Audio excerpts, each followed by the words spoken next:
욕망과 분노로 물든 마음 때문에 본성과 어긋난다고 생각하지만 욕망과 분노가 일어나는 것도 본성으로 행해지는 것이다.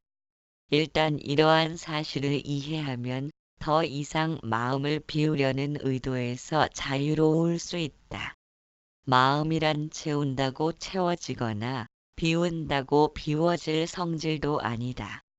본래 존재하는 바가 없기 때문이다. 그런데도 우리는 마음의 영향력에서 한치도 벗어나질 못한다. 보고 들으면서 나타나는 일식에서 자유로울 수 없는 탓이다. 그렇게 마음을 닦는다는 것은 두 가지 차례를 지니고 있다. 그것은 유의와 무의로 구분된다. 첫째는 유의의 집중력을 통해 산만한 마음의 움직임을 가라앉혀야 한다. 둘째는 무의로서 좋고 나쁜 양변의 견해와 외도된 바를 여의고 또 여의어가는 것이다. 이것이 가라앉은 흙-앙금을 걸러내는 것이다. 흙-앙금을 걸러내면 맑은 물만 남듯이 내면은 더 이상 보고 들음에 대하여 마음이 대상물을 따라 흘러나가지 않으므로 욕망과 분노의 불순물에 의해 오염되지 않는다. 그것을 일컬어 망념의 뿌리가 완전히 소멸되었다고 말한다. 방법에 매달리면 길을 잃는다. 깨어남 9번째 날. 고통 없는 궁극의 길은 문에 많은 열쇠로 문을 여는 것과는 다르다. 거기에는 문이 없기 때문이다. 그럼에도 열고 들어가지 못하는 것은 하늘이 허락하지 않는 까닭이다. 하늘이 허락하지 않음은 방법을 손에 쥐고 문을 열려는 탓이다. 아상이 사라지면 하늘도 사라진다. 밀고 들어설 문도 없다. 왜냐하면 가고자 했던 그곳을 떠난 적 없기 때문이다. 방법을 손에 쥐고 놓지 못함은 열매의 마음이 솔깃한 것이다. 갈대의 속에 빈 성품을 보라. 궁극의 길은 갈대와 같다. 있음과 없음을 동시에 지니고 있다. 언어적 관념으로는 있음과 없음이 동시에 존재하는 절대 관념을 헤아리지 못한다. 절대 관념은 있음이고 또한 없음이며 무의이기도 하고 유의이기도 하므로 있음도 아니고 없음도 아니며 무의도 아니고 유의도 아니다. 그러므로 모두 맞거나 모두가 맞지 않는다. 참성품에는 마음도 없고 성품도 없으며 또한 마음도 있고 성품도 있지만 마음을 통해서는 마음과 성품이 제각각 별개라는 뜻을 일으키므로 성품을 마음이라고 부를지언정 마음을 성품이라 부르지는 못한다. 우리는 많은 지식과 경험을 토대로 삶을 이끌어 나가고 있다. 분명 올바르게 사는 것이 훌륭한 삶이고 가치 있는 삶이라고 알고 있지만 몸은 쉽사리 따라주질 않는다. 그렇게 살다간 남에게 짓밟히기 십상이고 또 남들보다 얼마나 많은 손해를 감수해야 하는 것인가. 올바르게 사는 길을 가로막는 장애는 바로 나와 남이라는 분별 때문이다. 나와 남이 없는 경지로 들어서기 위해서는 불행과 행복에 대한 올바른 가치관을 확립해야 한다. 진정한 행복이란 나와 남이 함께 기뻐할 수 있을 때이다. 그러나 행복의 기준이 타인과의 비교로 평가된다면 언제든 추월당할 수 있는 불안정한 상태를 의미한다. 행복의 공을 빼앗기지 않으려는 발버둥이 계속된다면 그것을 행복이라고 부를 순 없다. 이와 같은 행복과 불행의 기준이 타인과의 우열로 정해지는 잘못된 관점이 고통과 피해를 일으킨다. 남을 앞서야 하는 강박관념이 끊임없이 자신을 괴롭히는 까닭이다.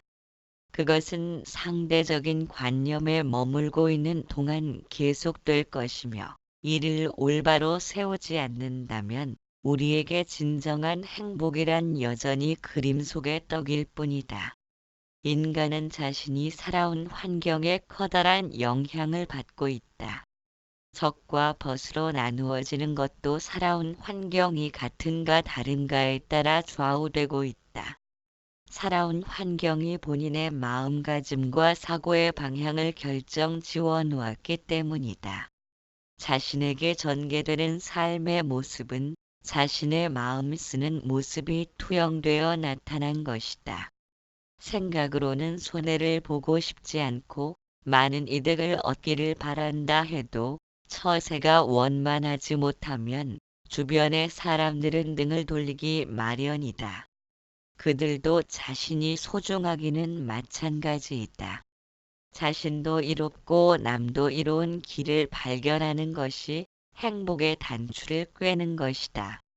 그 길을 발견하기 위해서는 본래로 괴로움 자체인 인생을 살펴보고 비참한 현실을 넘어설 수 있는 방법을 모색하며 자신의 욕망을 채우고 편한 것에 안주하려는 틀에 잡힌 마음의 성향을 고쳐 나갈 수 있는 존재는 오직 인간뿐이라는 사실을 되새겨 보아야 한다. 무수한 생을 거치는 것을 윤회라고 한다. 윤회가 존재한다는 의미는 자신에게 주어진 삶의 길이 존재한다는 뜻이다. 만일 자신에게 존재하는 삶의 길이 전혀 없다면 과거의 생이란 마치 기억하지 못하고 지나간 꿈처럼 의미가 없을 것이다. 과거의 생이 단지 과거로만 끝나버리고 현재의 생에 전혀 영향을 미치지 못한다면 윤회란 하등 쓸모없는 관념에 불과할 것이다. 인간의 목적이란 아마도 신의 경지를 회복하는 다리를 건너는 것이다. 원래 신의 경지에서 추락한 때문이다.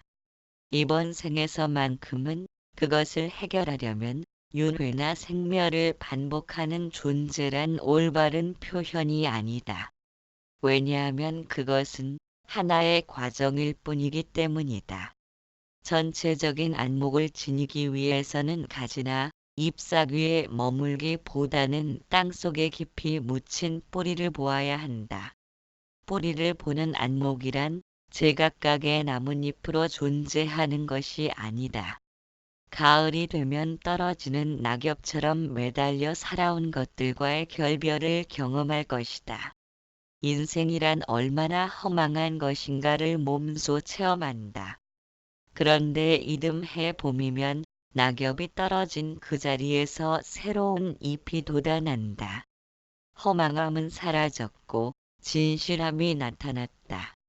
이와 같이 허망함과 진실함이 번갈아 교체하면서 나무는 나뭇잎들을 떨쳐내고 새로운 잎을 피어나게 한다.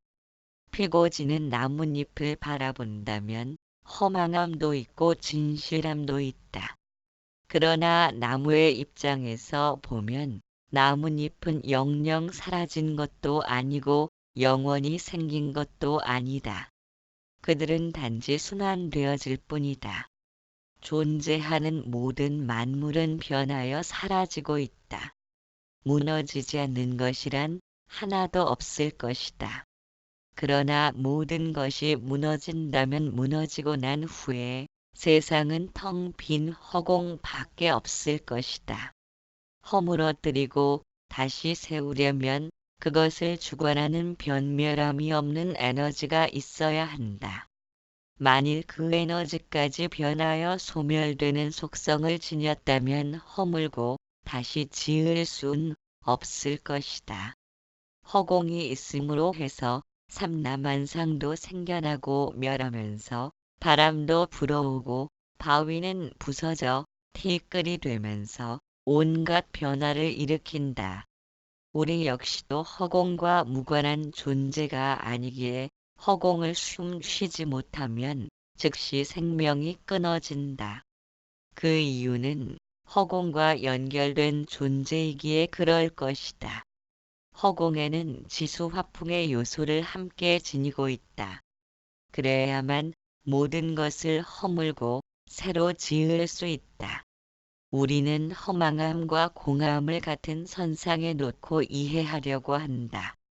그러나 그것은 전혀 차원이 다르다. 허망함이란 1차원적으로 부서지고 무너지는 것을 의미하지만 공하다는 의미는 다차원적으로 부서지고 무너지지만 다시 생겨나고 만들어지는 영속적인 의미를 지니고 있다. 그것은 변하는 것처럼 보이지만 실제로는 가고 옴이 없다는 것이다. 허망함이란 시간이 존재할 때 나타나는 현상이다. 우리가 태어나서 죽을 때까지를 기준 잡으면 분명히 시간은 존재한다. 시간이란 직선상에 놓여 시작과 끝이 존재하는 개념이다. 그러나 무한히 반복하며 순환되는 것에는 시간은 단지 왕복할 뿐이다. 원 주위를 돌 듯 시간이 끝없이 이어진다면 시간의 개념은 별로 필요치 않을 것이다. 이와 마찬가지로 생명체가 윤회하면서 생멸을 거듭하는 것만을 본다면 나뭇잎이 지고 새로운 잎이 피어남과 같다. 그러나 모든 생명이 그와 같은 순환을 일으킬 수 있는 것은 허공의 존재인 까닭이다. 허공은 오고 감이 없다. 생명이 나타났다 사라지기를 반복하는 것은 허공에서 까닭 없이 허공꽃을 보는 것과 같다. 생멸 변화를 일으키는 허공꽃에 마음을 둔다면 부동의 허공을 알지 못한다. 허공꽃이 허공에서 왔다가 허공으로 사라져도 허공은 동요하지 않는다. 육신은 생겨나고 사라지지만 본성의 마음은 허공처럼 언제나 부동으로 존재하며 오고 가는 바가 없다. 우리가 허공을 들락거리는 것이 아니라 허공이 곧 우리이다. 배운다는 것은 우리가 허공임을 아는 것이다. 그러나 허공을 배우려 한다면 허공을 알지 못한다. 허공을 배우려는 것은 허공이 아니라야 가능하지만 모두가 허공뿐이라면 흰 도화지에 흰색 물감으로 그림을 그리는 것과 같다. 거기에는 배워야 할 객체와 배우려는 주체가 존재할 수 없다. 모두가 허공 아님이 없는 까닭이다. 굳이 배우려 한다면 배울 것 없는 이것을 배워야 한다. 우리는 참으로 무한한 가능성을 지닌 존재임에 틀림없다. 잠재의식이라는 엄청난 창고와 본성의 마음이라는 허공을 지녔기 때문이다. 그러나 무한한 가능성을 가로막는 것은 욕망을 채우려 하고 편한 것에 안주하려는 틀에 잡힌 마음의 성향 때문일 것이다. 그처럼 아상으로 틀에 잡힌 마음을 변화시키려면 살아있는 존재들이란 별개로 나뉘어져 있는 것이 아니라는 사실에 눈떠야 한다.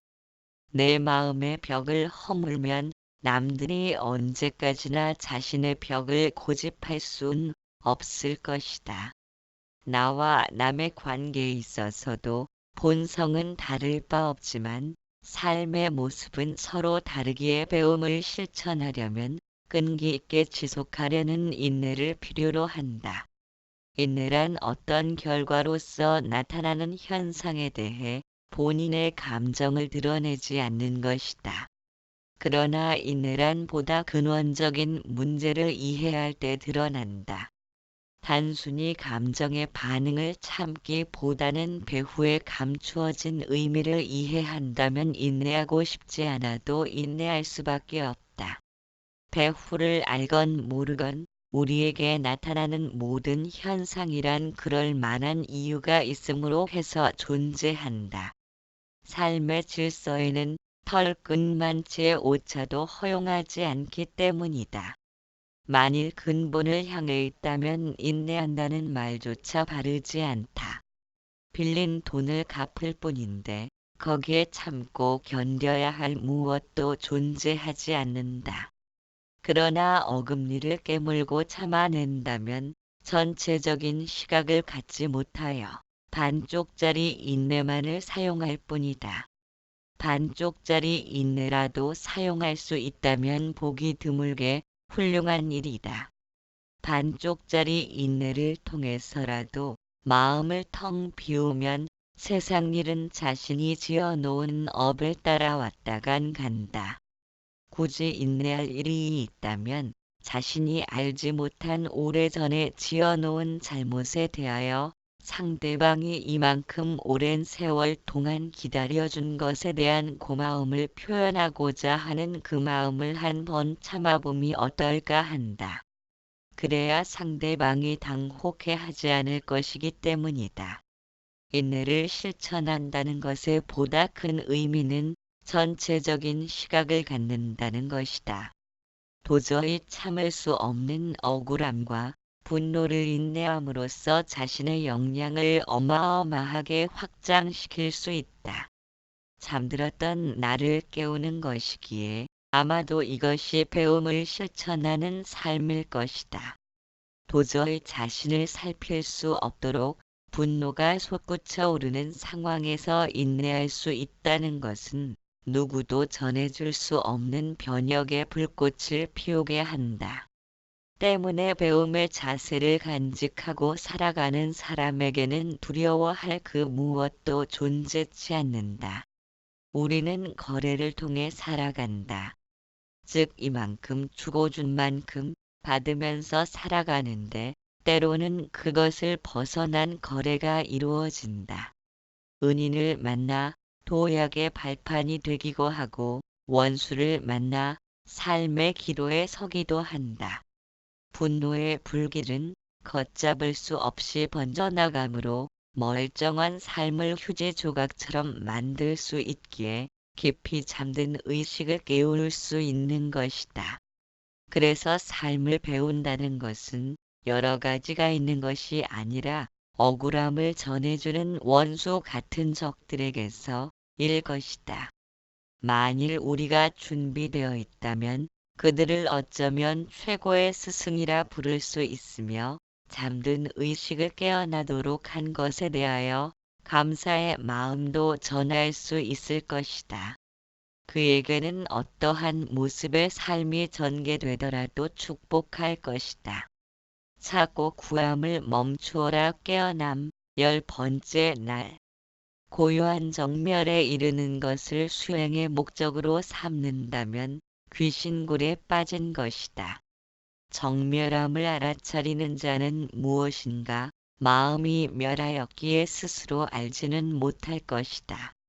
분주하건 정멸하건 지켜봄을 행하는 그 마음은 언제 어느 때건 변함없는 그대로이다.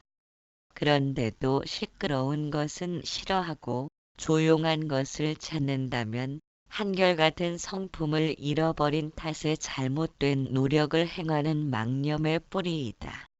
본성의 마음은 고요함과 산만함을 동시에 지니고 있다. 그러면서도 언제나 늘 그대로이기에 산만한 마음이라고 해서 본성의 멸함이 아니며 고요하다고 해서 본성의 생겨남이 아니다. 자규를 지닌 노력이 결실을 이루지 못함은 있고 없는 양변에 매달림으로는 망념이 뽑히지 않는다. 찾는 그 마음이 찾으려는 그것인 줄 알지 못하기 때문이다. 찾는 것이 곧 본성의 행해짐이며 깨달음이다. 더 이상 찾고 구함이 멈출 때 마음도 멈춘다.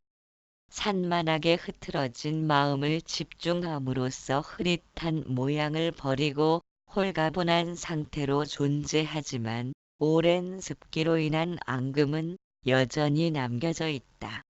고요함은 언제든 산만함으로 변한다. 이것과 저것으로 제각각은 달과 달빛을 둘로 봄이며 망념의 뿌리를 뽑겠다는 그것도 망념이다. 본성의 마음은 마음과 둘 아닌 전체로서 존재한다. 양변을 나누지도 합칠 수도 없는 둘 아닌 전체로서 존재하는 성품을 얻고 구하려는 자기를 가함은 언어로 길든 내면을 지녔기에 절대적 세계에 눈뜨지 못한 탓이리라. 나라고 부르는 관념은 몸과 마음이 있음으로 해서 나라는 관념을 얻는다. 만일 육신만 있고 마음이 없는 상태를 가리켜 나라는 객체가 있다고 말하기는 어렵다. 육신은 완전히 깊은 잠에 들어 정신만이 움직이는 꿈속의 나를 가르켜 나라고 부르기도 어렵다. 몸과 마음이 유기적으로 결합된 상태를 통해야만 나라는 관념을 얻을 수 있다. 모든 존재란 연기적인 관계로 이루어져 있다. 즉 이것이 있으므로 저것이 있고 저것이 있기에 이것이 있는 것이다. 이 말은 곧 자신의 실체가 없다는 것을 의미한다.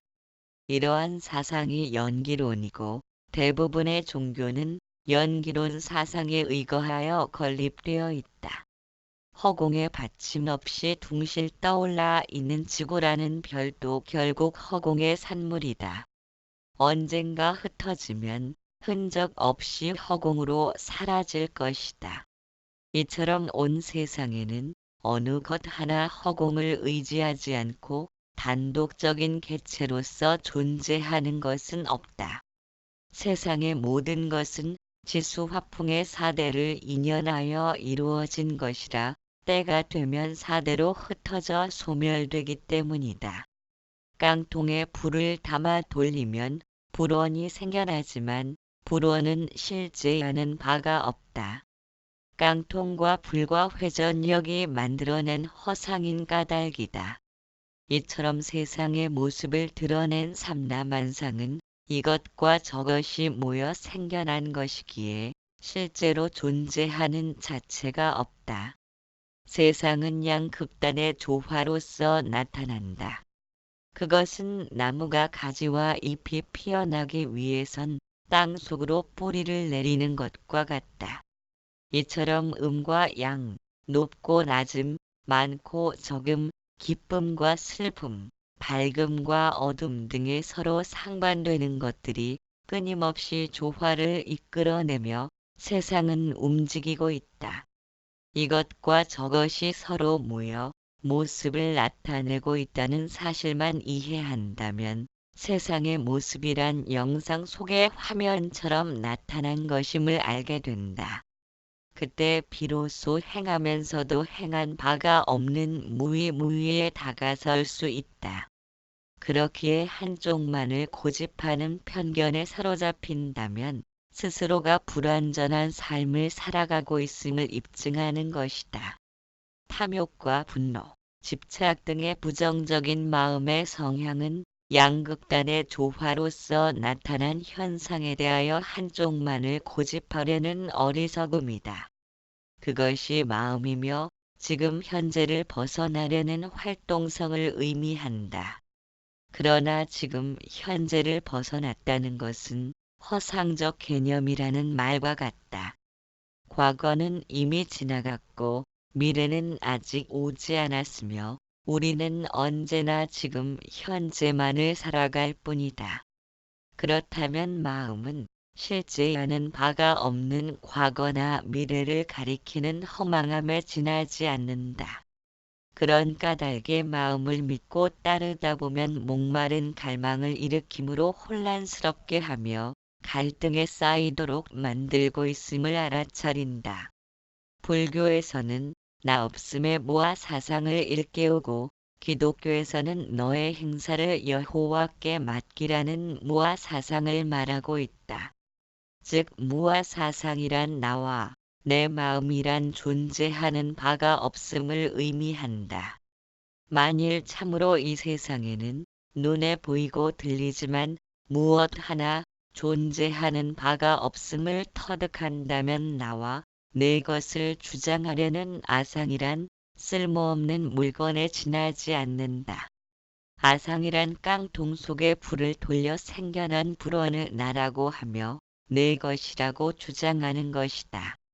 그러나 불원은 실제 아는 바가 없으므로 나 없음의 모아 사상이란 나와 내 것에 집착하는 마음의 작용을 떨친다는 것이다. 그래서 나와 내 것이란 한 순간도 있지 않았음을 알지 못한 사람들을 성전도라고 부른다. 즉 본래 없는 데 있다고 생각하므로 욕망과 분노의 불길을 일으키는 까닭에 마음이 전도되어 뒤집어졌다는 의미이다. 아상을 지닌 마음의 작용이 나타나는 것은 보고 듣고 맛본 경험과 기억들에 집착하기 때문이다.